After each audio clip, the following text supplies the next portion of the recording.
Praise the lord. ప్రభునందు ప్రియమైన మీకందరికీ యేసుక్రీస్తు ప్రభువారి నామములో మరి ఒకసారి శుభములు తెలియజేస్తున్నాం. పోయినసారి బైబిల్ పఠనం మీరు విన్నారని ఆశిస్తున్నాం. విశాలమైన మార్గం, ఇరుకు మార్గం ఎటువంటివో, అందులో మొదటిగా విశాలమైన మార్గమును ఎటువంటిదో, అందులో ఉన్నటువంటి కొన్ని లక్షణాల గురించి మనం ధ్యానిస్తున్నాం.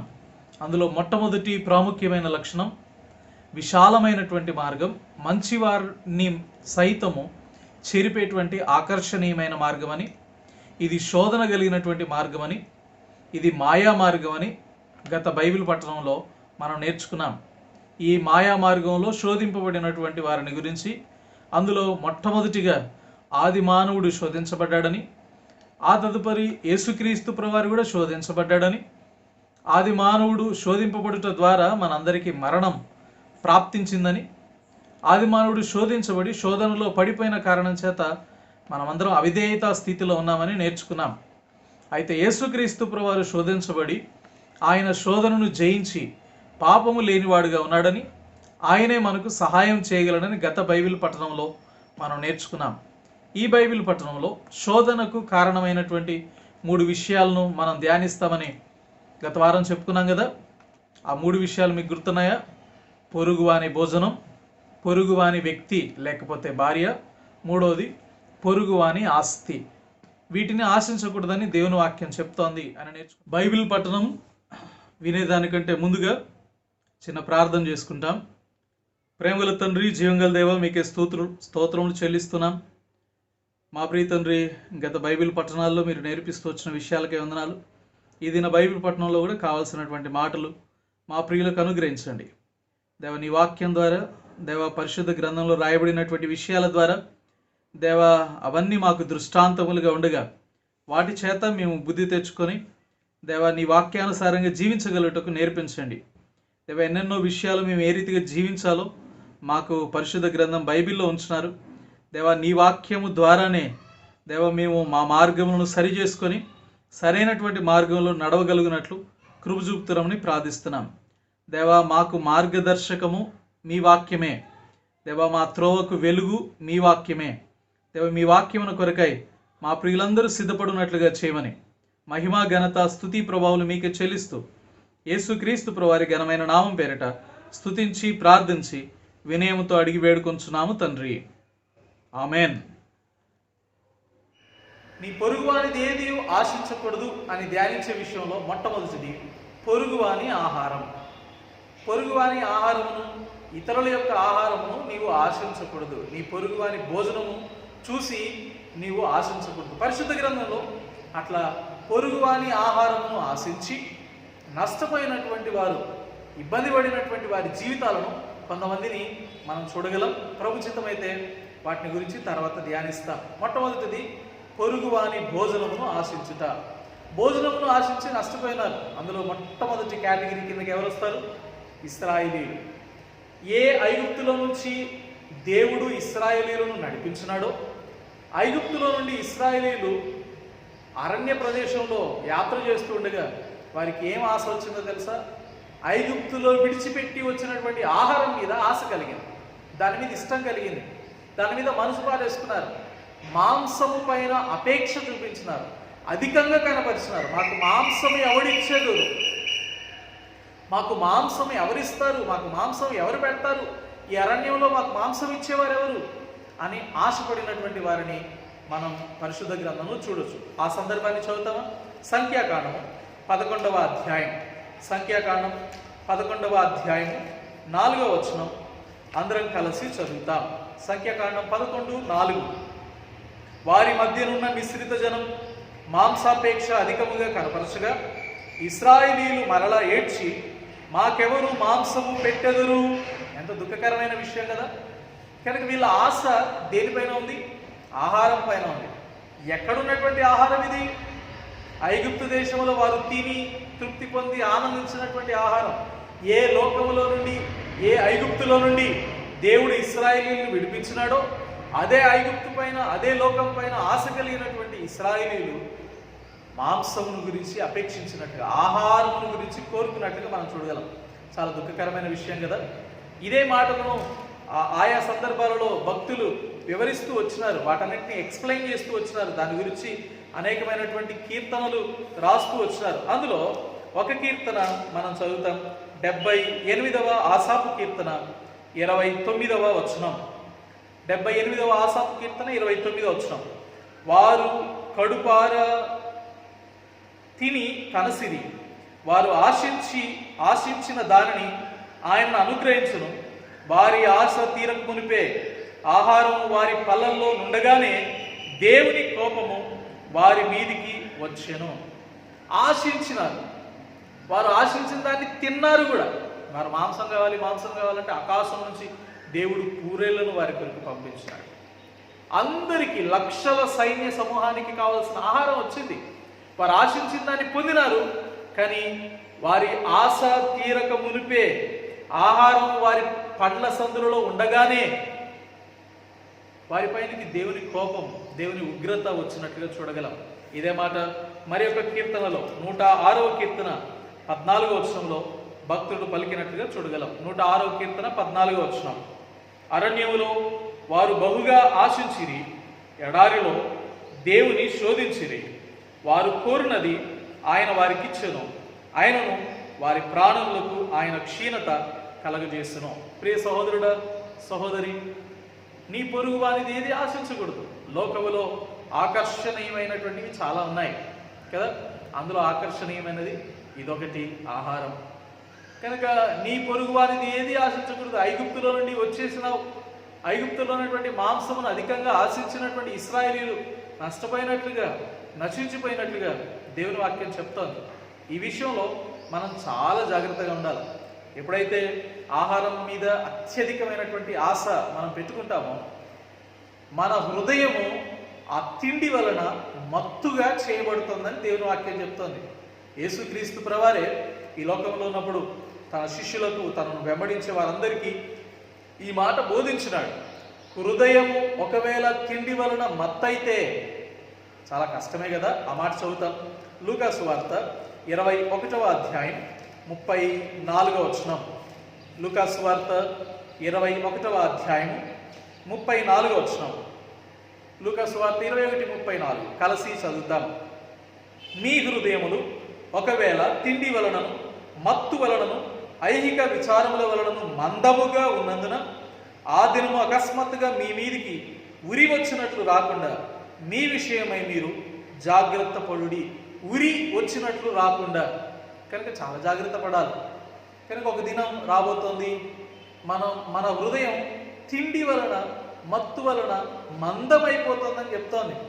కనుక అధికముగా ఆహారము అపేక్షించినటువంటి ఇశ్రాయేలీయులు ఏ రీతిగా నష్టపోయినారో, ఏ రీతిగా నశించిపోయినారో, ఏ రీతిగా దేవుని ఉగ్రతకు పాత్రులైనారో.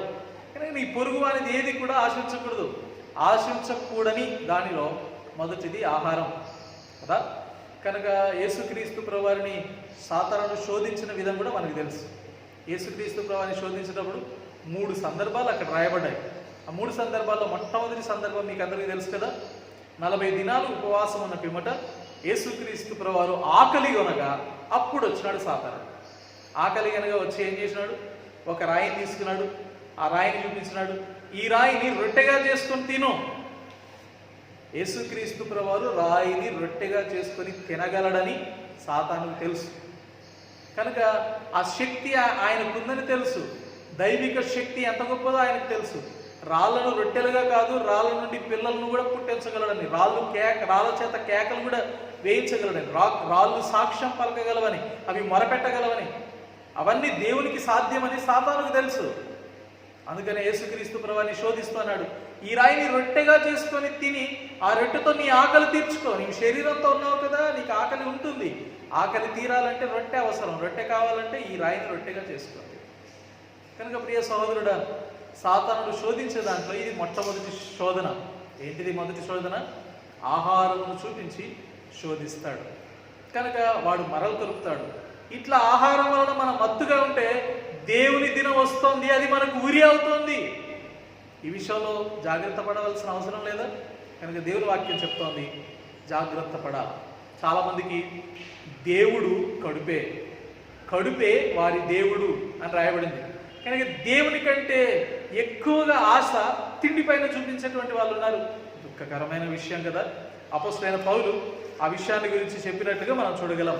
అపొస్తలుడైన పౌలు ఫిలిప్పీయులకు రాసిన పత్రిక 3వ అధ్యాయం 19వ వచనం, నాశనమే వారి అంతం, వారి కడుపే వారి దేవుడు, వారు తాము సిగ్గుపడవలసిన సంగతులు యందు అతిశయపడుచున్నారు, భూ సంబంధమైన వాటి అందే మనసుంచుచున్నారు. వారి కడుపే వారి దేవుడు అని ఫిలిప్పీ 3:19లో అపొస్తలుడైన పౌలు చక్కగా వివరిస్తున్నాడు కదా. ఈ విషయంలో మనం జాగ్రత్త పడవలసినటువంటి వారంగా. మొదటిది, ఆహారమును ఆశించకూడదు. నీ పొరుగు వారిది ఏది ఆశించకూడదు అనే దాంట్లో ఇదొకటి ఆహారం. రెండో విషయాన్ని చూస్తాం, పొరుగు వ్యక్తి. పొరుగువాని వ్యక్తిని ఎవరిని నీవు ఆశించకూడదు. పొరుగువానికి సంబంధించిన దేనిని నీవు ఆశించకూడదని దేవుని వాక్యం స్పష్టంగా చెప్తోంది. కనుక ఇతర స్త్రీల వెంబడి, ఇతర వ్యక్తుల వెంబడి నీవు తిరుగుతూ వాళ్ళ వెంట ఆశ కలిగి వాళ్ళ వెంట తిరుగుతూ ఉన్నట్లయితే చాలా జాగ్రత్త. ఇది దేవుని ఆజ్ఞ. నీవు ఆశించకూడదు. ఆకర్షించి శోధించి మరలు కొలిపేటువంటి దాంట్లో ఇది రెండవది కదా. ఈ లోకం ఎంత ఆకర్షణీయమైందో తెలుసా? ఆకర్షించి శోధించేటువంటి సందర్భాలు ఎన్నో ఉన్నాయి. న్యూస్లో ఎన్నెన్ని సంగతులు వింటూ ఉన్నారు కదా. మీరు కూడా చాలా వింటూ ఉండొచ్చు కదా.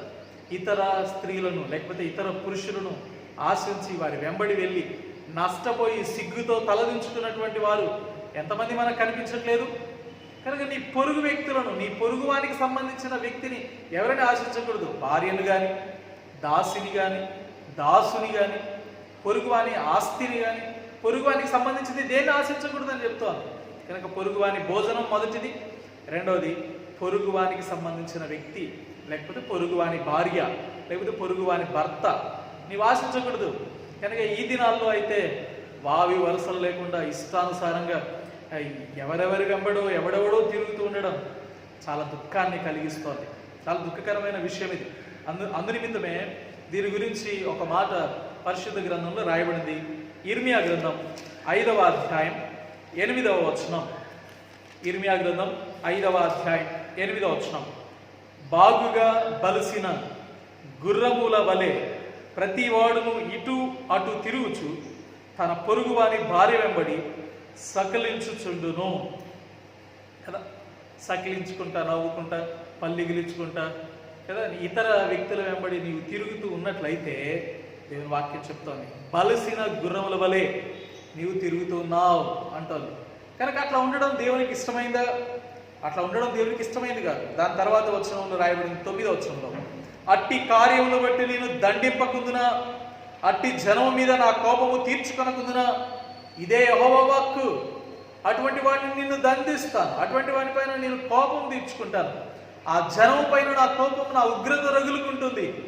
ప్రియ సహోదరుడా, ప్రియ సహోదరి, నీ విషయంలో నీవు ఈ విషయాన్ని గ్రహించావా? నీ పొరుగువానిది ఏది ఆశించకూడదు అనే దాంట్లో ఇది రెండవది. నీ పొరుగువానికి సంబంధించినటువంటి ఏ వ్యక్తిని కూడా నీవు ఆశించకూడదు.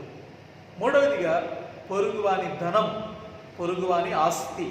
నీ పొరుగువానికి సంబంధించిన ఆస్తిని కానీ, నీ పొరుగువానికి సంబంధించిన ధనమును కానీ నీవెన్నటికీ ఆశించకూడదు, ఎన్నటికీ కోరుకోకూడదు. అది నిన్ను దురాశలోనికి ముంచి వేస్తుంది, నష్టంలోనికి తీసుకెళ్తారు కదా. ఈ విషయంలో చాలా జాగ్రత్తగా ఉండాలి.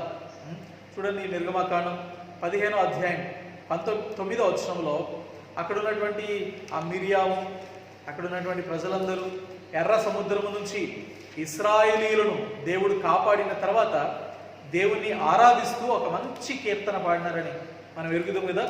ఆ కీర్తనలో ఒక చక్కని మాట రాయబడింది. నిర్గమకాండము 15వ అధ్యాయంలో మోషే ఇశ్రాయేలీయులు పాడినటువంటి కీర్తన 15వ అధ్యాయం 9వ వచనం. నిర్గమ 15:9, తరిమెదను, కలిసికొనియేదను, దోపుడు సొమ్ము పంచుకొనియేదను, వాటి వలన నా ఆశ తీర్చుకొనియేదను, నా కత్తి దూసేదను, నా చెయ్యి వారిని నాశనం చేయనని శత్రువు అనుకొనెను. తరిమి, కలుసుకొని, దోపుడు సొమ్ము పంచుకొని వాటి వలన తృప్తి పొందుతాను కదా. ఎదుటి వాడిని దోచుకొని, ఎదుటివాడి మీద దోపిడీ చేసి వాటన్నిటిని పంచుకొని తృప్తి పొందుతాను అనుకుంటున్నాడు. ఎదుటి వాని ఆస్తిని దోచుకొని, దోపుడు చేసుకొని తద్వారా తృప్తి పొందుతారని ఆశపడడం ఎంత దుఃఖకరమైన విషయం కదా. చాలా సందర్భాల్లో దోపిడీ ఎవరి మీద చేస్తారో తెలుసా? అమాయకుల మీద, బలహీనుల మీద, దరిద్రుల మీద అత్యధికంగా దోపిడీ చేస్తారు కదా.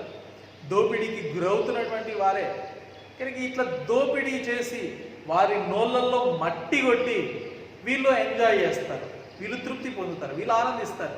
నీ పొరుగువాని ధనం విషయంలో నీవు అట్లా ఆనందించడం మంచిది కాదు కదా. అందుకనే ఆమోసు గ్రంథంలో ఇంకొక మాట రాయబడింది, 2వ అధ్యాయం 7వ వచనం. ఆమోసు 2వ అధ్యాయం 7వ వచనం. దరిద్రుల నోటిలో మన్ను వేయుటకు ఆశపడుదురు. కనుక ఎంత దుఃఖకరమైన విషయం. కనుక ఈ విషయంలో మనం జాగ్రత్త పడాలి సుమా. అందుకని దేవుని వాక్యం చెప్తోంది, పొరుగువాని భోజనం, పొరుగువానికి సంబంధించినటువంటి ఆస్తి, పొరుగువానికి సంబంధించినటువంటి ఏ వ్యక్తినైనా, నీ పొరుగువాని దేనినైనాను నీవు ఆశించకూడదు అని దేవుని వాక్యం చెప్తోంది కదా. ప్రియమైనటువంటి స్నేహితులారా, ఈ బైబిల్ పట్టణంలో మరి ఒకసారి పోయిన బైబిల్ పట్టణ విషయాలను జ్ఞాపకం చేసుకొని మరికొన్ని కొత్త విషయాలను నేర్చుకునేదానికి ప్రయత్నం చేస్తాం. పోయిన బైబిల్ పట్టణంలో మనం చెప్పుకున్న రీతిగా విశాలమైనటువంటి మార్గం ఎటువంటిది అనే దాని గురించి ధ్యానించినాం కదా.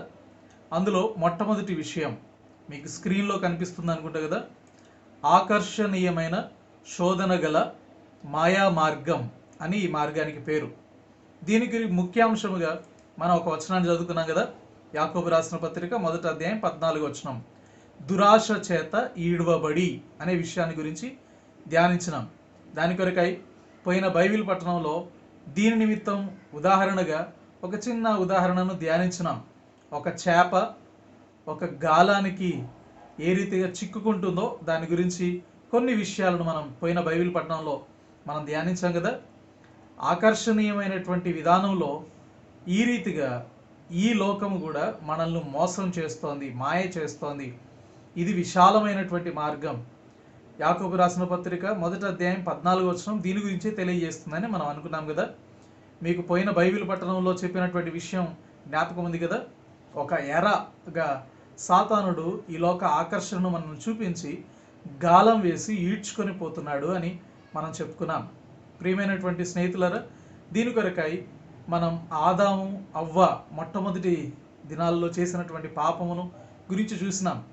వారు చేసినటువంటి దాంట్లో 3 విషయాలు గమనించినాం కదా. మొట్టమొదటిది వారిలో ఉన్నటువంటి శరీరాశ అనేటువంటిది, రెండవది వారిలో ఉన్న నేత్రాశ అనేటువంటిది, మూడవది వారిలో ఉన్నటువంటి జీవపు డంబం.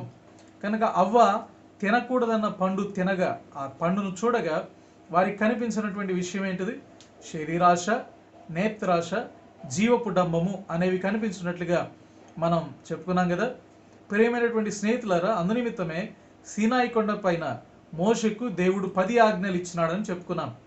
మీకు చివరి ఆజ్ఞ గుర్తుందా? చెప్పగలరా? ఏంటిది? సీనాయి కొండ మీద దేవుడు మోషేకి ఇచ్చినటువంటి 10 ఆజ్ఞలు ఏమిటో గుర్తున్నాయా? 10 ఆజ్ఞలలో చివరి ఆజ్ఞ ఏంటి? నిర్గమకాండం 20వ అధ్యాయం 17వ వచనం ఏమని చెప్తోంది? నీ పొరుగు వానిది ఏదియు ఆశించకూడదు అని చెప్తోంది. దాని కొరకై చిన్నపిల్లల ఈ ఫోటోని మీరు ఈ పక్కన స్క్రీన్లో చూడండి. కనుక ఈ పిల్లవాడు తాను ఐస్ క్రీమ్ తింటూ పక్కన ఉన్నటువంటి పాప తినే ఐస్ క్రీమ్ వైపు ఆశగా చూస్తున్నట్లు ఉంది కదా. కనుక తన దగ్గర ఐస్ క్రీమ్ ఉంది, కానీ తన ఆశ అంతా క్రీమ్ ఉన్నటువంటి ఐస్ క్రీమ్ పైన ఉన్నట్లు కనిపిస్తోంది. కనుక నీ పొరుగువానిది ఏదియో ఆశించకూడదు, నీకున్న దాంతో నీ సంతృప్తి కలిగి ఉండాలని దేవుని వాక్యం చెప్తోంది. పొరుగువానిది ఏదియో ఆశించకూడదు అంటే దాని గురించినటువంటి ఒక 3 విషయాలను మనం పోయినసారి మనం చెప్పుకున్నాం కదా. దాని గురించి కొన్ని విషయాలను మరలా జ్ఞాపకం చేసుకుంటాం. పొరుగువాని భోజనం. పొరుగువాని భోజనం గురించి దేవుని వాక్యంలో రాయబడింది.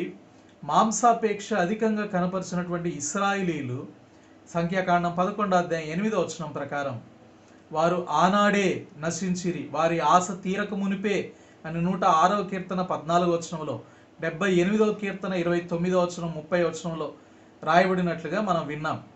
అంత మాత్రమే కాదు, వారి కడుపే వారికి దేవుడుగా మారిపోయినాడని, భోజనం విషయంలో అనేకులు ఆ రీతిగా ఉన్నారని మనం జ్ఞాపకం చేయబడుతున్నాం, హెచ్చరించబడుతున్నాం. అంత మాత్రమే కాదు, వారి హృదయము తిండి వలన మందమై ఉన్నట్లయితే ఆ దినము వారికి ఉరివలే ఉండునని లూకాసు వార్త 21వ అధ్యాయం 34వ వచనంలో రాయబడినట్లుగా మనం ఈ స్క్రీన్ పైన చూడగలుగుతున్నాం.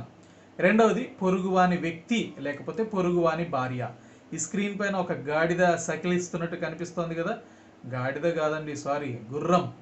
అందుకనే బలిసిన గుర్రముల వలె పొరుగువారి భార్యల వెంబడి తిరుగుతూ సకిలించుచూ ఉన్నారని ఇర్మియా గ్రంథం 5వ అధ్యాయం 8వ వచనంలో రాయబడినట్లుగా మనం పక్కన ఉన్నటువంటి స్క్రీన్లో చూస్తున్నాం కదా. ఇది కూడా ఒక ఆశ. పొరుగువాని భార్యనైనను, పొరుగువాని దాసినైనను, పొరుగువాని దాసునైనను, కనుక పొరుగువానిది ఏది ఆశించకూడదని రాయబడింది కదా. మూడవదిగా మనం గమనించినాం పొరుగువాని ఆస్తి. ఈ పొరుగువాని ఆస్తి గురించి ఫరో ఏమని అనుకున్నాడో ఇశ్రాయేలీయులు పాట పాడినారు. నిర్గమకాండం 15వ అధ్యాయం 9వ వచనంలో నేను వారిని తరిమెదను, వారి దోపుడు సొమ్ము పంచుకొని ఆశ తీర్చుకొందును అని శత్రువైనటువంటి ఫరో అనుకున్నట్లుగా మనం చూడగలుగుతున్నాం. కనుక దరిద్రుల నోటిలో మన్ను కొట్టేదానికి ఆశపడేటువంటి వారు. ఏంటిది నీకున్న ఆశ? కనుక ఈ దురాశనే అన్నిటికీ కారణం. ఈ దురాశ నుంచి మనం వేరు కావాలనే దేవుని వాక్యం చెప్తోంది. కనుక ఈ 3 విషయాలలో మనం మొదటి విషయాన్ని గురించి ధ్యానిస్తాం. మొట్టమొదటి విషయం మీకు జ్ఞాపకం ఉంది కదా, పొరుగువాని భోజనం.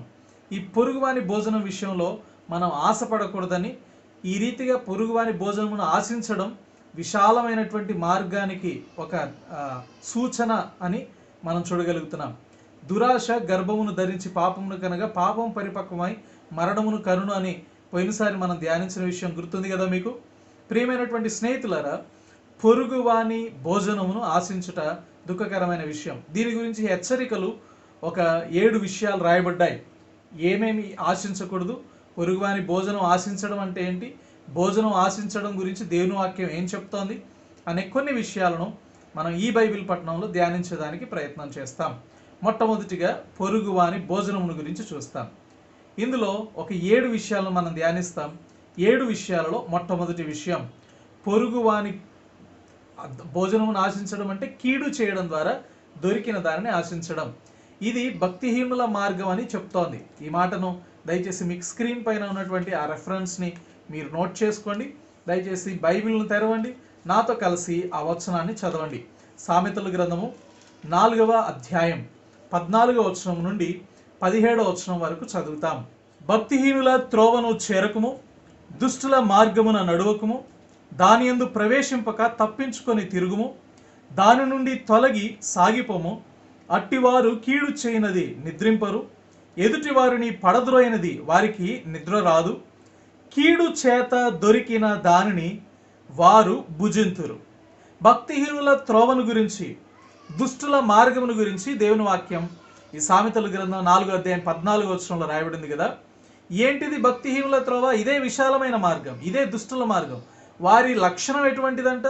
కీడు చేత దొరికిన దానిని వారు భుజింతురు. ఇది మొదటి విషయం. రెండవదిగా బలాత్కారం చేత దొరికిన ద్రాక్షారసం త్రాగుదురు. కనుక మొట్టమొదటిగా మనం ధ్యానించేటువంటి విషయం ఏంటంటే కీడు చేత దొరికిన దానిని భుజించుట. కనుక ఇది మొదటి విషయం.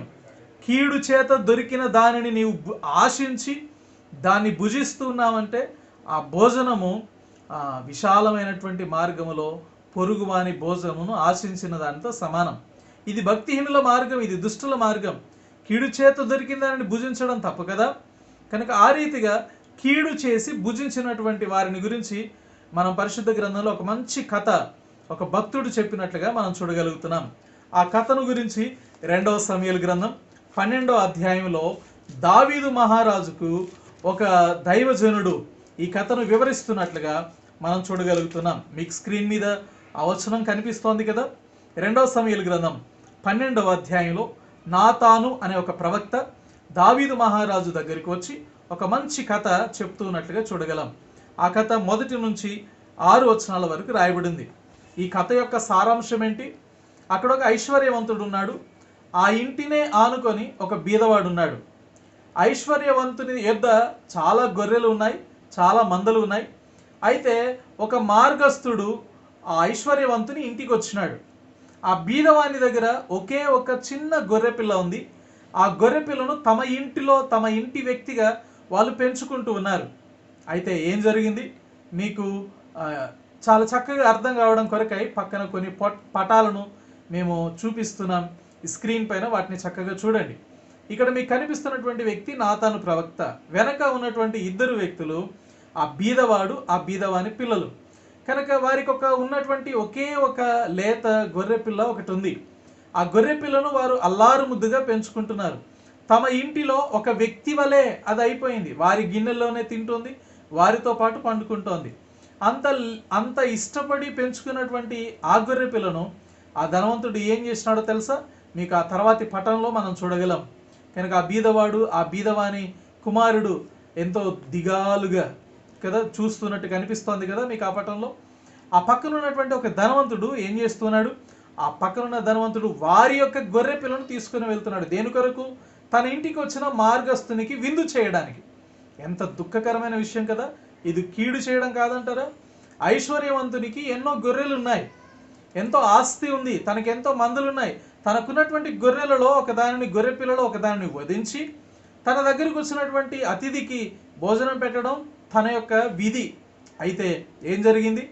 తన ఇంటి ప్రక్కనే తమ ఇంటిలో ఒకటిగా పెంచబడుతున్నటువంటి ఆ గొర్రె పిల్లను వాళ్ళు తీసుకుని వెళ్ళి ఆయనకు వధించి విందు చేసినాడు. ఇది ఏమంటారు? కీడు చేత దొరికిన దానిని భుజించడం. ఇది చాలా పెద్ద తప్పు కదండి. కనుక విశాలమైనటువంటి మార్గము ఇటువంటిదే. ఇది భక్తిహీనుల మార్గం, దుష్టుల మార్గం. కీడు చేత దొరికిన దానిని భుజించడం. రెండవదిగా ఇదే సామెతల గ్రంథం 4వ అధ్యాయం మనం చదివినాం కదా, 17వ వచనంలో, బలత్కారం చేత దొరికిన ద్రాక్ష రసమును త్రాగుదురు. ఎవరు? ఇదే భక్తిహీనుల మార్గంలో పోయేటువంటి వారు, ఇదే విశాలమైన దుష్టుల మార్గంలో పోయేటువంటి వారు. ఇది రెండవది. సామెతలు 4వ అధ్యాయం 17వ వచనం. మొదటిది కీడు చేత దొరికిన దానిని భుజింతురు, రెండవది బలత్కారం చేత దొరికిన ద్రాక్ష రసము త్రాగుదురు. ఎంత దుఃఖకరమైన విషయం! కీడు చేయడం ఒక విషయం అయితే, రెండవది బలత్కారం చేత దొరికిన దానిని, అసలు బలత్కారం అంటే బాగా బలవంత పెట్టి వారి యొద్ద నుంచి వసూలు చేసి ఆనందించడం. అట్లాంటి వారు పరిశుద్ధ గ్రంథంలో చాలామంది ఉన్నారు కదా. వారికి ఉన్నటువంటి అధికారాన్ని వినియోగిస్తారు, అధికారాన్ని వినియోగించి బలవంత పెట్టి వాళ్ళు ఆనందిస్తారు. ఎంత దుఃఖకరమైనటువంటి విషయం ఇది. కనుక అట్లాంటి అధికారులు కొంతమంది పరిశుద్ధ గ్రంథంలో ఉన్నారు. నెహెమ్యా భక్తుని యొక్క కాలంలో, నెహెమ్యా కాలంలో ఇశ్రాయేలీలను పరిపాలించేటువంటి కొంతమంది అధిపతులు ఉన్నారు. వారు యెరూషలేమును కట్టేదాని కొరకు మరలా తిరిగి వచ్చినారు. అయితే యెరూషలేమునకు వచ్చినటువంటి ఆ ఇశ్రాయేలు ప్రజల మీద కఠినమైనటువంటి భారాన్ని మోపినటువంటి కొంతమంది అధికారుల గురించి దేవుని వాక్యం చాలా చక్కగా చెప్తోంది కదా. మీకు స్క్రీన్ మీద కనబడుతున్నటువంటి ఆ వచనాన్ని తప్పక మీరు చదవాల్సిందిగా మనవి చేస్తున్నాం. నెహెమ్యా గ్రంథం 5వ అధ్యాయం 15వ వచనంలో ఈ రీతిగా నెహెమ్యా భక్తుడు చెప్తున్నాడు. అయితే నాకు ముందుగా ఉండిన అధికారులు జనుల యొద్ద నుండి ఆహారమును ద్రాక్షారసమును 40 తులముల వెండిని తీసుకొని వచ్చిరి. వారి పనివారు సహా జనుల మీద భారము మోపుతూ వచ్చిరి. అయితే దేవుని భయము చేత నేను అలాగూ చేయలేదు. కనుక ఆహారము, ద్రాక్షారసము, వెండి ఆ ప్రజల మీద భారమును మోపి అధిపతులు తీసుకుంటూ వచ్చినారు. కనుక బలత్కారం చేత ఆహారాన్ని వాళ్ళు కలిగి ఉంటున్నారు. బలత్కారం చేత పొందినటువంటి ఆహారము దేని గురించి చెప్తోంది? నీ పొరుగు అనేది నీవు ఆశిస్తూ ఉన్నావు. నీ పొరుగు అనేది నువ్వు ఎప్పుడు, నీకు అధికారం ఉండొచ్చు, నీవు ఐశ్వర్యవంతుడు కావచ్చు, అయితే నీ పొరుగు అనేది నీవు ఎప్పుడైతే ఆశించినావో విశాలమైనటువంటి ఈ దుష్టుల యొక్క మార్గంలో నువ్వు వెళ్తున్నావు అని అర్థం. ప్రియ స్నేహితుడా, ఇది నేను నాశనమునకు తీసుకొని పోతుంది అని చెప్పక తప్పదు. దానికి ఇంకొక మంచి ఉదాహరణ ఏలీ కుమారులు. ఏలీ కుమారుల కథ మనకి తెలియంది కాదు. సమూయేలు కాలంలో ఏలీ కుమారులు చేసినటువంటి దుర్మార్గతను బట్టి దేవుడు సమూయేలును ఆ దినాల్లో ఏర్పరచుకున్నాడు. ఏలీ కుమారులు ఎంత దుర్మార్గంగా ప్రవర్తించినారో మొదటి సమూయేలు గ్రంథం 2వ అధ్యాయంలో చాలా చక్కగా రాయబడింది కదా. మీకు స్క్రీన్ మీద కనబడుతున్నటువంటి రెఫరెన్స్ని దయచేసి మీరు చూసి నోట్ చేసుకోవాల్సిందిగా, తెరచి నాతో కలిసి చదవాల్సిందిగా మనవి చేస్తున్నాం. మొదటి సమూయేలు గ్రంథము 2వ అధ్యాయం 12వ వచనం నుంచి 17వ వచనం వరకు ఏలీ కుమారులను గురించి రాయబడింది. వీరు ఏ మార్గంలో ఉన్నారు చూడండి. 12వ వచనం, ఏలీ కుమారులు యెహోవాను ఎరుగని వారై మిక్కిలి దుర్మార్గులై ఉండిరి. ఏ మార్గంలో ఉన్నారు? దుర్మార్గులుగా ఉన్నారు. ఇది దుర్మార్గపు మార్గం. ఇది ఏలి కుమారులు ఈ విశాలమైనటువంటి దుర్మార్గపు మార్గంలో ఉన్నారని దేవుని వాక్యం చెప్తోంది. ఏం చేస్తున్నారు వీళ్ళు? ఆ తర్వాత వచనంలో రాయబడింది కదా, మీరు స్క్రీన్ మీద కనబడే బొమ్మలో కూడా ఆ విషయాన్ని చూడొచ్చు కదా. ఆ ఏలి కుమారులు ఏం చేస్తున్నారు? జనుల విషయమై యాజకులు చేయించు వచ్చిన పని ఏమనగా, ఎవడైనా బలి పశువును వధించిన మీదట మాంసము ఉడుకుచూ ఉండగా యాజకుని వారు 3 ముండ్లు గల కొంకిని తీసుకుని వచ్చి బొరుసులో కానీ, తపాలలో కానీ, గూనెలో కానీ, కుండలో కానీ అది గుచ్చినప్పుడు ఆ కొంకి చేత బయటికి వచ్చినదంతయు యాజకుడు తన కొరకు తీసుకొనును. ఎంత దుఃఖకరమైన విషయం! మీకు ఆ బొమ్మలో చక్కగా కనిపిస్తోంది కదా, అక్కడ ఉడుకుతోంది కదా, మంట పెట్టి ఉడికిస్తున్నారు. పాపం అనేక మంది ఆ యెరూషలేము దేవాలయంలోనికి వచ్చి అక్కడ బలి అర్పించి అక్కడ మాంసమును ఉడికించేటువంటి వారు. అయితే యాజకుని ప్రజలు కొంతమంది వచ్చి 3 కొంకులు కలిగినట్టు మీకు కనిపిస్తుంది కదా బొమ్మలో, దాంట్లో ఆ బొరుసులో కానీ, తపాలలో కానీ గుచ్చి తీస్తే ఎంత వస్తే అంత వాళ్ళకే కదా. ఎంత ఘోరమైనటువంటి విషయం! బలత్కారం చేత వీరు దుర్మార్గత చేత ఆహారాన్ని సంపాదిస్తున్నారు, దాన్ని తిని ఆనందిద్దాం అనుకుంటున్నారు. ఎంత దుఃఖకరమైన విషయం! కనుక ప్రియమైనటువంటి వారలారా, 15వ వచనంలో రాయబడింది, ఇదియుగాక వారు కొవ్వును దహింపక మునుపు యాజకుని పనివాడు వచ్చి బలి పశువు వధించు వానితో యాజకునికి వండించుటకై మాంసమేమో ఉడకబెట్టిన మాంసము అతడు నీ యొద్ద తీసుకొనడు, పక్షి మాంసమే అతనికి కావలను. ఎంత దుఃఖకరమైన విషయం! ఇప్పుడే కావాలి అయ్యా, కొంచెం ఆగు అంటే కూడా లేదు. ఇస్తావా లేదా? కనుక ఆ దేవుని మందిరమునకు తీసుకొని వచ్చినటువంటి ఆహారమును దేవునికి అర్పించక మునిపే బలవంతంగా బలాత్కారంగా తీసుకొని భుజిస్తూ ఉన్నటువంటి ఏలి కుమారులను గురించి చూస్తున్నాం. వారి అంతం ఏమైపోయిందో మనకందరికీ తెలుసు. దేవుని ప్రభావము, దేవుని మహిమ లేకుండా పోయింది. ప్రభావము దేవుని మందిరంలో నుంచి పోయింది. దైవజనుడైనటువంటి ప్రవక్త అయినటువంటి సమూయేలు కాలంలోనే ఆ పని జరిగింది. ప్రియమైనటువంటి స్నేహితులారా, ఈ దినాల్లో కూడా పరిస్థితి అట్లనే ఉందేమో. కనుక మనల్ని మనం పరీక్షించుకుంటాం. కీడు చేత దొరికిన దానిని భుజించేటువంటి మార్గము సరి అయింది కాదు. దుర్మార్గులుగా జీవించిన ఏలి కుమారుల వలె బలత్కారం చేత కలిగిందని భుజించడం సరైనటువంటిది కాదు. 3వ విషయాన్ని గురించి చూస్తాం. సామెతలు 9వ అధ్యాయం 15వ వచనంలో దీని గురించి చక్కగా రాయబడింది. సామెతలు 9వ అధ్యాయం 15వ వచనం మీకు స్క్రీన్ పైన కనిపిస్తోంది కదా. కనిపిస్తున్న దాని ప్రకారం ఏమని రాయబడింది? దొంగిలించిన నీళ్లు, చాటున తినిన ఆహారం, రుచి, తీపి అని అక్కడ రాయబడినట్లుగా చూడగలం. 15వ వచనంలో రాయబడింది, ఆ దారిని పోవుచున్నటువంటి వారిని చూచి, తమ త్రోవను చక్కగా వెలుచున్నటువంటి వారిని చూచి, జ్ఞానం లేనివాడు ఇక్కడికి రమ్మని వారిని పిలుచును. 17వ వచనం, అది తెలివి లేనివాడు ఒకడు వచ్చుట చూచి, దొంగిలించిన నీళ్లు తీపి, చాటున తినిన ఆహారం రుచి అని చెప్పును. ఏ ఆహారం గురించి రాయబడుతోంది? ఇది పొరుగువాని ఆహారం అన్నట్లే అనాల. కనుక పొరుగువాని ఆహారం దొంగిలించి తినడమో, లేకపోతే ఎవరికి కనబడకుండా చాటున తినడమో అది రుచి, అది తీపి అని చెప్పేటువంటిది. ఇది ఏ మార్గం? ఇది ఇక్కడ రాయబడింది కదా, తన త్రోవను చక్కగా వెలుచున్నటువంటి వారిని చూచి, దారిని పోవుచున్నటువంటి వారిని చూచి, జ్ఞానం లేనివాడా, తెలివి లేనివాడా, రా నా దగ్గరకు. దొంగిలించిన ఆహారం ఎంత తీపిగా ఉంటుందో తెలుసా అని చెప్పడం చూస్తున్నాం. ప్రియమైనటువంటి స్నేహితులారా, ఈ మార్గము భక్తిహీనుల మార్గం, మనల్ని నాశనంలోనికి తీసుకొని పోయే మార్గం. మీకు పిల్లి సంగతి తెలుసు కదా. పిల్లి ఎట్లాంటిది? పిల్లి ఏం చేస్తోంది? చాటుగా ఎవరు చూడట్లేదు అనుకొని పాలు తాగుతుంది కదా. పాపం కళ్ళు మూసుకొని పాలు తాగుతుందంట. చాలామంది అంటూ ఉంటారు. చూడండి, ఒక చిన్న బొమ్మ మీకు ఈజీగా అర్థం కావడం కొరకు. కనుక ఇట్లాంటి వాళ్ళు కొంతమంది ఉంటారు కదా, ఇట్లాంటి వాళ్ళు కొంతమంది ఉంటారు. ఒక చిన్న ఇమేజ్ కూడా ఇక్కడ మీకు చూపిస్తున్నాం కదా. చిన్న ఇమేజ్. ఏం చేస్తుంది ఆవిడ తన ఎదురుగా ఉన్నటువంటి ప్లేట్లో ఉన్న వ్యక్తి యొక్క ఆహారాన్ని తనకు తెలియకుండా తింటోంది. అట్లా తినడం ఏంటిది? అదో రకమైన ఆనందం అనుకుంటారు కదా. ఈ మధ్య కాలంలో రకరకాల న్యూస్ కూడా వినబడుతున్నాయి, మీకు అందరికీ బాగా తెలుసు కదా. ఇప్పుడు అన్నీ బంద్ చేసినారనుకోండి లాక్డౌన్ కారణం చేత. జొమాటో కదా, జొమాటోనో టమాటోనో రైట్, రకరకాల ఫుడ్ పార్సల్స్ చేసేటువంటి సర్వీసెస్ వచ్చినాయి. ఈ సర్వీసెస్లో ఒక ఆయన ఏం చేసినాడో పాపం ఆయనకు తెలియకుండా ఒకరు వీడియో తీసినారు. ఆ వీడియో చాలా పాపులర్ అయిపోయింది. చాలామంది ఆ వీడియో చూస్తున్నారు. డెలివరీ బాయ్ ఏం చేస్తున్నాడు కనుక మీకు ఆ బొమ్మలో కనిపిస్తుంది కదా పక్కన.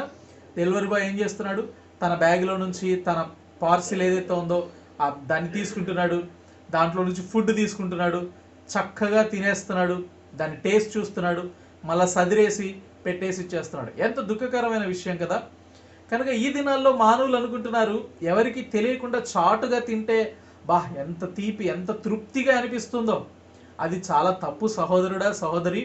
ఆ రీతిగా చేయకూడదు. కనుక మూడవది, దొంగిలించి చాటున తినేటువంటి ఆహారం. నాలుగో రకమైనటువంటి ఆహారం గురించి చూస్తాం. ఇదే ఆహారం మోసము చేసి తెచ్చుకున్న ఆహారం. దీని గురించి సామెతల గ్రంథంలోనే చక్కగా రాయబడింది.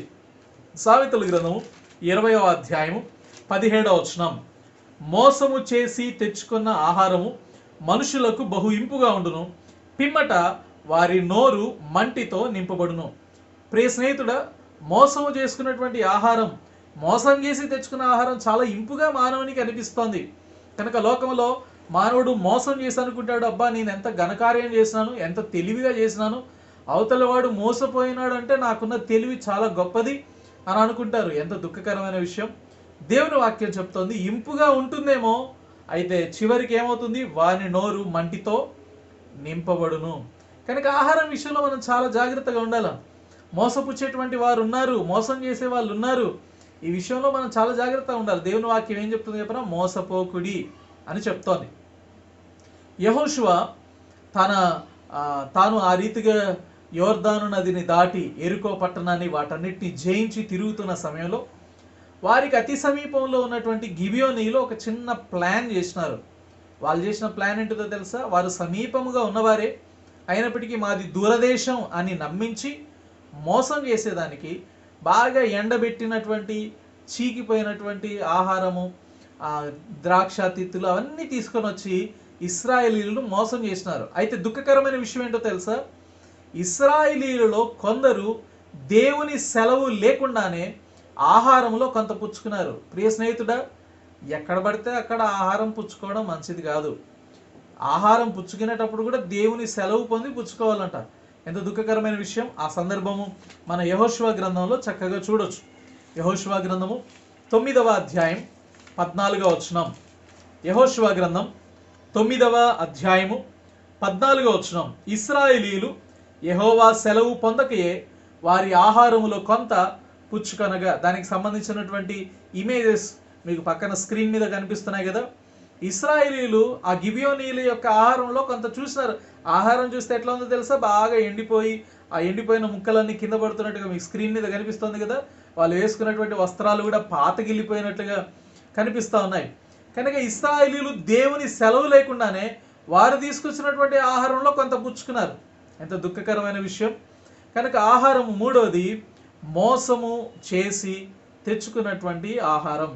కనుక ఈ ఆహారం విషయంలో దేవుని వాక్యం చాలా చక్కగా చెప్తోంది. ఇది నాలుగవది. ఐదవది, పాపుల యొక్క ఆహారం. ఒకవేళ పాపుల యొక్క ఆహారము ఎంత రుచిగలదైనా దాని జోలికి వెళ్ళకూడదు సుమా. నీ నోటికి కత్తి పెట్టుకొనుము అని దేవుని వాక్యం కూడా చెప్తోంది. అందుకనే దావీదు కీర్తనకారుడు అన్నాడు, నేను పాపుల ఆహారము తినను అని కదా. 141వ కీర్తనలో ఆ మాట మనం చక్కగా చూడగలం. మీకు స్క్రీన్ పైన కనిపిస్తున్నటువంటి ఆ వచనాన్ని మీరు కూడా తెరచి చదవవలసిందిగా మనం చేస్తున్నాం.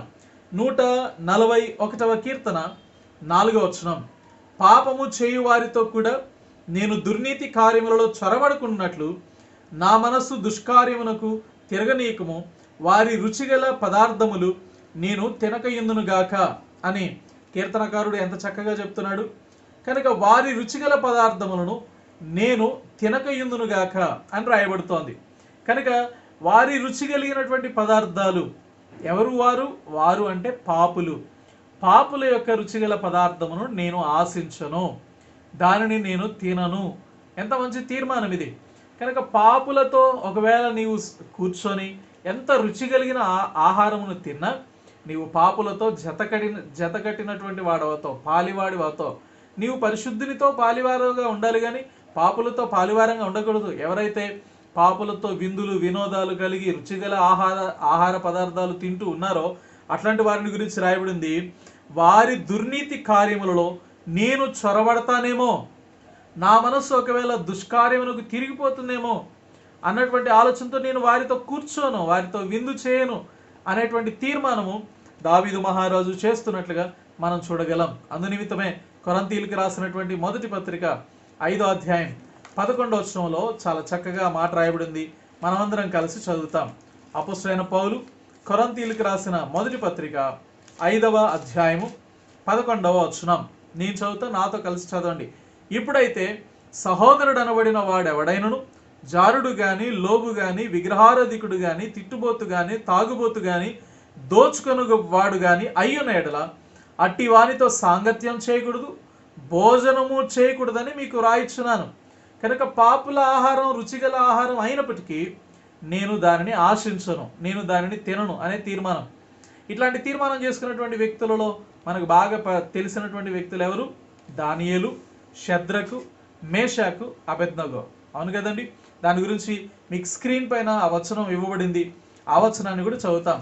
దానియేలు గ్రంథము 1వ అధ్యాయం 8వ వచనం. దానియేలు గ్రంథము 1వ అధ్యాయం 8వ వచనం.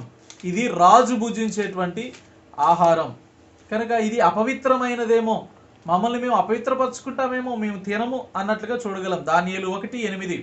రాజు భుజించు భోజనమును పానము చేయు ద్రాక్షరసమును పుచ్చుకొని తను అపవిత్రపరచుకొనకూడదని దానియేలు ఉద్దేశించి తాను అపవిత్రుడు కాకుండానట్లు వాటిని పుచ్చుకొనకుండా సెలవిమ్మని నపుంసకుల అధిపతిని వేడుకొనను. రాజు భుజించే ఆహారం ఎంత రుచిగల ఆహారం కదండి. అయినా పాపుల రుచిగల ఆహారం నేను తినను అంటాడు. చూడండి, మీకు స్క్రీన్ పైన ఒక బొమ్మ కనిపిస్తోంది కదా. ఆ ఇమేజ్లో ఏం కనిపిస్తోంది? కనుక అక్కడ ఉన్నటువంటి దానియేలుతో పాటు షద్రకు, మేషకు, అబేద్నెగో వారి ముందుకు ఒక ఆహారం తేబడింది. ఆహారం తేబడితే మాకొద్దు అని దాన్ని ఆపివేస్తున్నట్లుగా మనం చూడగలం. అదే రాజు భుజించే ఆహారం అంటే ఒక ప్లేట్ ఉంటుందా? కనుక ఇంకొక బొమ్మలో అయితే చాలా చక్కగా టేబుల్ మొత్తం చక్కగా పరిచి ఉన్నాయి కదా. రకరకాల రుచి కలిగినటువంటి ఆహార పదార్థాలు, రాజు భుజించే ఆహారం అంతా ఉంది. అయినా కూడా మీకు అక్కడ కనిపిస్తుంది కదా బొమ్మలో. కనుక రకరకాల ఆహార పదార్థాలు అన్నిటి ఉన్నప్పటికీ అక్కడ ఉన్నటువంటి వారు దానియేలు, షద్రకు, మేషకు, అబేద్నెగో అంటున్నారు, మేము పాపుల రుచిగల ఆహారం తిని మమ్మల్ని మేము అపవిత్రపరచుకోము. ప్రియ స్నేహితుడా, ఆహారం గురించి ఇప్పుడు మనం ఇప్పటి వరకు 5 విషయాలు చూసినాం కదా. 6వ విషయాన్ని గురించి కూడా చూస్తాం. దేవుని వాక్యం చెప్తోంది సామెతల గ్రంథం 23వ అధ్యాయం మొదటి 3 వచనాలలో మన నోటికి కత్తి పెట్టుకోవాలి. ఎందుకు? ఏ విషయంలో? ఏలువాని ఆహారము తినే విషయంలో. ఏలువాడు అంటే మన అధిపతి, మన అధికారి, మన పైనున్నటువంటి వాడు. కనుక ఎప్పుడైనా మన పైనున్నటువంటి అధికారితో పాటు మనం కలిసి భోజనం చేయవలసి వచ్చినప్పుడు చాలా జాగ్రత్తగా ఉండాలి. అధిపతి మన ముందు ఎంత రుచిగల పదార్థాలు పెట్టినా చాలా జాగ్రత్తగా ఉండాలి కదా. నోటికి కత్తి పెట్టుకొని ఉండాలని రాయబడింది. అది కూడా అందరితో పాటు కూర్చుంటే వేరు, ఒంటరిగా నిన్ను మాత్రమే పిలిచి భోజనానికి కూర్చోబెట్టినాడంటే అందులో ఏదో విషయం ఉందనే గుర్తుపెట్టుకోవాలి కదా. ఆ మాట చదువుతాం. సామెతలు 23వ అధ్యాయం మొదటి 3 వచనాలు. నీవు ఏలికతో భోజనము చేయ కూర్చుండి నెడల నీవు ఎవరి సమక్షముగా ఉన్నావో బాగుగా యోచించుకొనుము. నీవు తిండిపోతువైనా నీ గొంతుకు కత్తి పెట్టుకొనుము. అతని రుచిగల పదార్థములు ఆశింపకము, అవి మోసపుచ్చు ఆహారములు. కనుక ఆహారం గురించి చెప్తుంది, అది మోసపుచ్చే ఆహారం. ఎవరితో నీవు కూర్చున్నావో తెలుసా? నీ అధిపతితో కూర్చున్నావు, నీ ఏలికతో కూర్చున్నావు. ఆయన ముందు కూర్చున్నప్పుడు నువ్వు చాలా జాగ్రత్తగా ఉండాలి సుమా. కనుక ఆహారమును భుజించే విషయంలో మనం చాలా జాగ్రత్తగా ఉండాలి. కనుక నీ పొరుగువాని ఆహారం, నీ పొరుగువాడు ఎవరు అయి ఉండొచ్చు, ఒకవేళ నీ అధిపతి అయి ఉండొచ్చు. నీవు ఆయన మాత్రమే ఒంటరిగా కూర్చున్నారంటే జాగ్రత్త పడాలి. ఒకవేళ స్టాఫ్ అందరూ కూర్చున్నారనుకోండి, అది వేరే విషయం. అందరితో పాటు నువ్వు కూడా భోజనం చేస్తే అది వేరే విషయం. కానీ నిన్ను మాత్రమే స్పెషల్గా పిలిచి నీ పైన అధిపతి లేకపోతే రాజు నీకు ఒక్కరికే భోజనం పెడుతున్నాడంటే అందులో ఏదో మోసం ఉందని, లేకపోతే ఏదో కారణం ఉందని గుర్తుపెట్టుకోవాలి. దాని కొరకై పరిశుద్ధ గ్రంథంలో ఒక మంచి ఉదాహరణ రాయబడింది కదా, మీకు స్క్రీన్ పైన కనిపిస్తోంది. ఊరియా అనేటువంటి వ్యక్తి. ఊరియా అనే వ్యక్తికి ఎంత మంచి ఆహారం పెట్టి విందు చేసినాడు దావీదు మహారాజు కదా. దాని గురించి మనం 2వ సమూయేలు గ్రంథం 11వ అధ్యాయం 13వ వచనంలో మీరు స్క్రీన్ పైన చూడొచ్చు. 2వ సమూయేలు గ్రంథం 11వ అధ్యాయము 13వ వచనం. ఈ సందర్భంలో ఊరియా ఆ రాజు యొక్క ఆహారమును భుజించినట్లుగా మనం చూడగలుగుతున్నాం. 2వ సమూయేలు గ్రంథం 11వ అధ్యాయం 13వ వచనం. అంతలో దావీదు అతనిని భోజనమునకు పిలిపించెను. అతడు బాగుగా తిని త్రాగిన తర్వాత దావీదు అతనిని మత్తునిగా చేసెను. సాయంత్రమున అతడు బయలు వెళ్ళి తన ఇంటికి పోక తన ఏలిన వారి సేవకుల మధ్య పడకల మీద పండుకొనెను. ప్రియమైనటువంటి స్నేహితులారా, దేవుని వాక్యంలో చక్కగా రాయబడింది, దావీదు రాజు, ఊరియా తన దగ్గర పనిచేసేటువంటి సైనికుడు. కనుక దావీదు రాజు యూరియా అనే సైనికునికి ఒక మంచి విందు చేసినాడు. విందు చేసినప్పుడు ఊరియా సైనికుడు చాలా జాగ్రత్త పడవలసింది కదా. ఒంటరిగా రాజు విందు చేస్తున్నాడంటే అర్థం ఏంటి? చివరికి ఏమైందో మనకి బాగా తెలుసు. మీకు దానికి సంబంధించిన పటాలు పక్కన కనిపిస్తూ ఉంటాయి, వాటిని చూడొచ్చు. ఇక్కడ రాజు ఉన్నాడు, రాజుతో పాటు ఊరియా కూడా కనిపిస్తున్నాడు కదా. రాజు ఊరియా ముఖాన్ని చూస్తున్నట్లుగా కొంచెం దీనంగా చూస్తున్నట్లుగా కనిపిస్తుంది కదా, కోపంగా చూస్తున్నట్లుగా కనిపిస్తుంది కదా. కనుక తన ఇంటికి వెళ్ళి పడుకుంటాడేమో అనుకున్నాడు, తన భార్యతో గడుపుతాడేమో అనుకున్నాడు. కానీ ఊరియా ఆ పని చేయలేదు. తర్వాత ఏం చేసినాడు? చక్కటి ఆహారం ఇచ్చినాడు, భోజనం చేసినాడు. అయినా కూడా మత్తునిగా చేసినాడు, అయినా కూడా ఆ పని చేయలేదు. చివరికి ఏం తెచ్చుకున్నాడు? బాగా యుద్ధము మోపుగా జరుగుతున్నటువంటి స్థలంలో ఈ ఊరియాను ఉంచడం ద్వారా ఊరియా ప్రాణాన్ని కోల్పోయినాడు. దాని వెనక ఒక అర్థం ఉందని గుర్తుపెట్టుకోవాలా. ఏలికతో భోజనం చేస్తున్నావంటే అది మోసపుచ్చే ఆహారం. నిన్నే ఒంటరిగా పిలిచి ఇంకా విందు చేసినాడంటే, మత్తునిగా తినేంత వరకు చేసినాడంటే చాలా జాగ్రత్త పడాలి సుమా. కనుక పొరుగు వాని భోజనమును ఆశించకము. నీవు బాగా ఆశించేవాడి అయినా కూడా నీ గొంతుకకు లేకపోతే నీ నోటికి కత్తి పెట్టుకోనమని రాయబడింది. 7వ విషయాన్ని గురించి చూస్తాం. అసూయపరునితో భోజనమును ఆశించకూడదు. సామెతల గ్రంథము 23వ అధ్యాయం 6వ వచనం మనకి స్క్రీన్ పైన కనిపిస్తోంది కదా, ఆ వచనాన్ని చదువుతాం. సామెతల గ్రంథము 23వ అధ్యాయము 6వ వచనం. ఎదుటివాని మేలు ఓర్చలేని వానితో కలిసి భోజనము చేయకము, వాని రుచిగల పదార్థములను ఆశింపకము.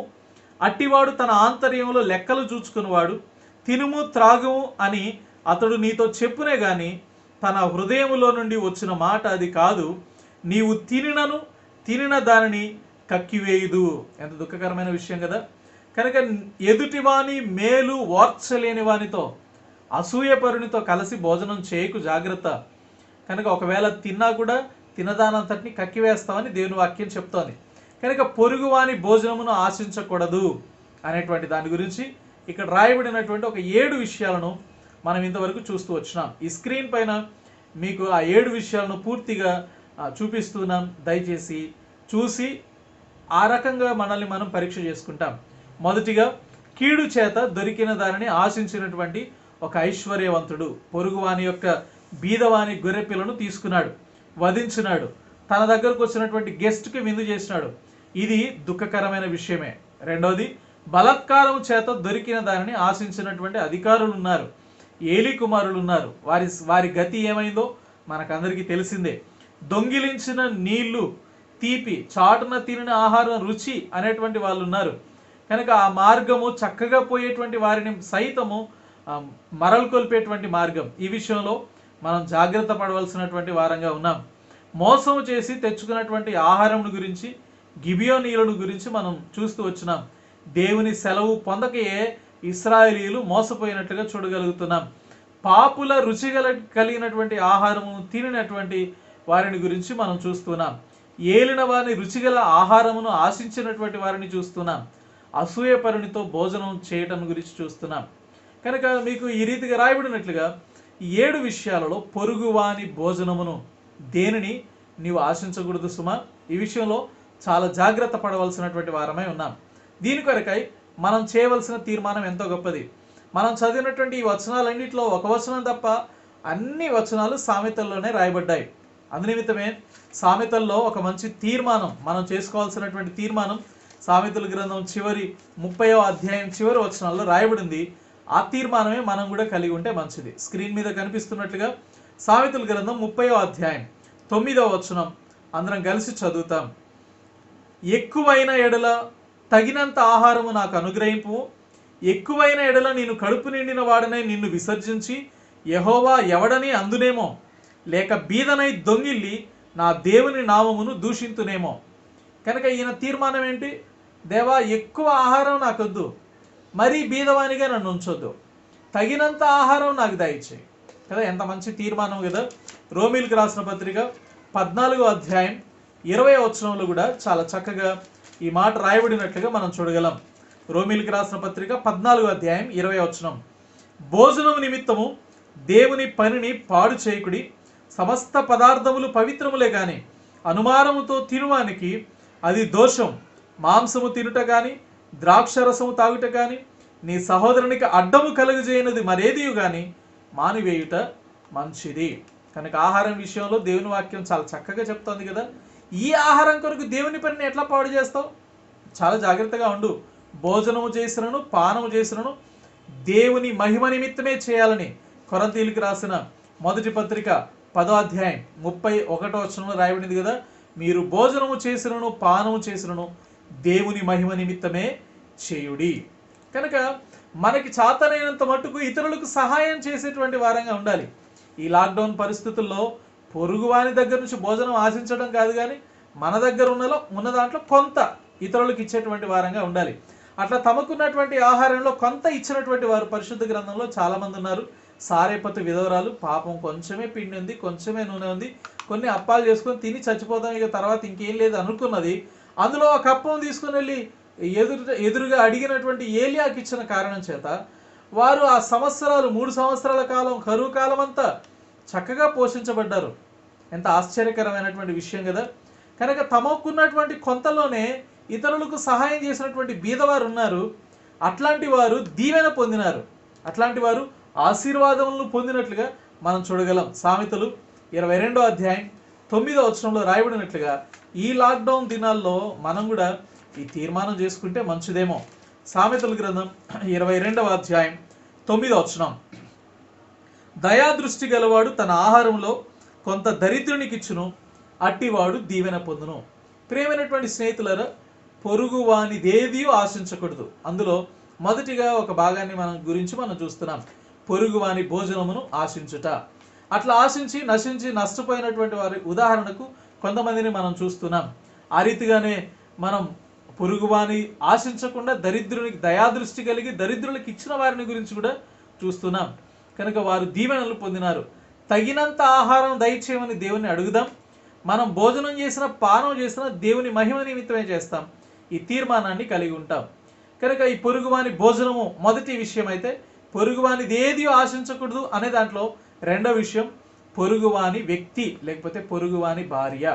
కనుక యవనస్తులు ఇంకా రకరకాలటువంటి వ్యక్తులు వయసుతోటి ప్రమేయం లేకుండా అక్కడ రాయబడింది కదా, బలిసిన గుర్రముల వలె పొరుగువాని భార్య వెంబడి సకిలించుచూ తిరుగుతున్నటువంటి వారు ఉన్నారని ఇర్మియా 5:8లో రాయబడింది. దీని గురించి ప్రభుచితమైతే రాబోయేటువంటి బైబిల్ పట్టణంలో మనం చూస్తాం. ఈ బైబిల్ పట్టణంలో మనం పొరుగువాని భోజనం నిమిత్తమై రాయబడినటువంటి కొన్ని తీర్మానాలను మనం చేసుకునేటువంటి వారంగా ఉంటాం. పొరుగువానిదేదియు ఆశించకూడదు అని దేవుని వాక్యం చెప్తూ ఉండగా, పొరుగువానిదేది ఆశించకూడదు సుమ, అందులో భోజనం నిమిత్తం దేవుని పనిని పాడు చేయొద్దని దేవుని వాక్యం చెప్తూ ఉంటే ఒక మంచి తీర్మానం చేసుకుంటాం. దేవా, నాకు తగినంత ఆహారం దయచేయి చాలు. భోజనము సహోదరునికి అడ్డం కలగజేసేది ఏదైనా నేను మానివేస్తాను అనేటువంటి తీర్మానానికి వస్తాం. ఈ బైబిల్ పట్టణాన్ని మన ఆత్మీయ జీవితానికి దేవుడు దీవించి ఆశీర్వదించునుగాక.